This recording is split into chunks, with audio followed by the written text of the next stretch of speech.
Now, Governor Gavin Newsom was in L.A. today for what looked like a campaign stop. And Pat Newsom took questions for the first time since the recall qualified for the ballot earlier this week. And KCAL9 political reporter Tom Waite was with the governor, and he asked him about his strategy for fighting that recall. Tom is here now live with more.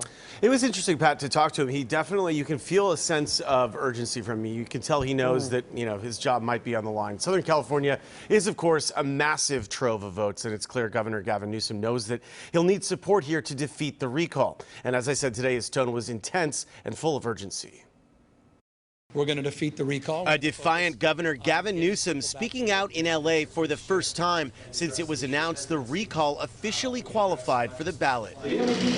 Newsom toured small businesses in the city of San Fernando and made his final stop at Hanzo, a sushi restaurant, citing a $6 billion tax cut for small businesses that took a hit during the pandemic. We're going to focus on getting people back to work. We're going to focus people getting back fully in-person instruction in our schools. We're going to get this economy moving again, and more important than anything else, we're going to get vaccines in people's arms. The governor was surrounded by local, state, and national leaders who came to offer their support, and he had some celebrity firepower too. Actor and restaurateur Danny Trejo. This guy's been trying to save our lives. Oh, I've been fully vaccinated. This guy's been trying to save our lives since this pandemic started. You know what I mean? People don't understand. We're at war with a virus. Full-throated endorsements from stars like Trejo and others in the Latino community may be exactly what Newsom needs, according to political science professor Fernando Guerra.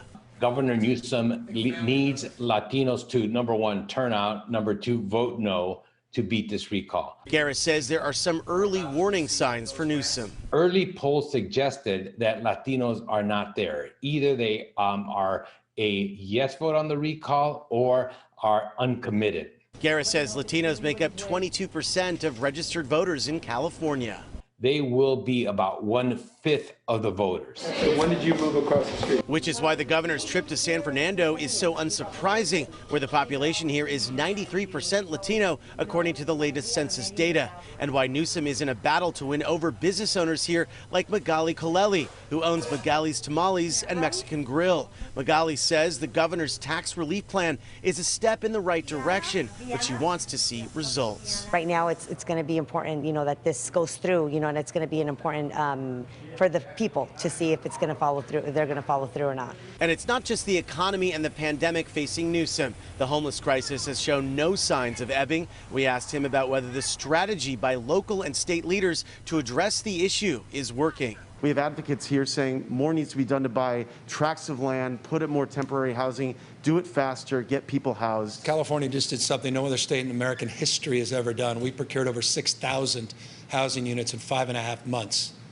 In escrow, 5.5 months for formerly homeless. 6,000 units project called Home Key. Unprecedented in California's history, American history. So much so the Biden administration is now replicating that program as a national model. Recent polls show the majority of Californians are not in favor of recalling the governor, but much uncertainty remains. Professor Guerra says if Newsom is to prevail, he must stay focused. These early polls that indicate that Latinos might not be as strong supportive of Newsom as they were when he ran in 2018 are just way too early. At the end of the day, Latinos will be there for Newsom if he does the outreach, if he doesn't make any major mistakes.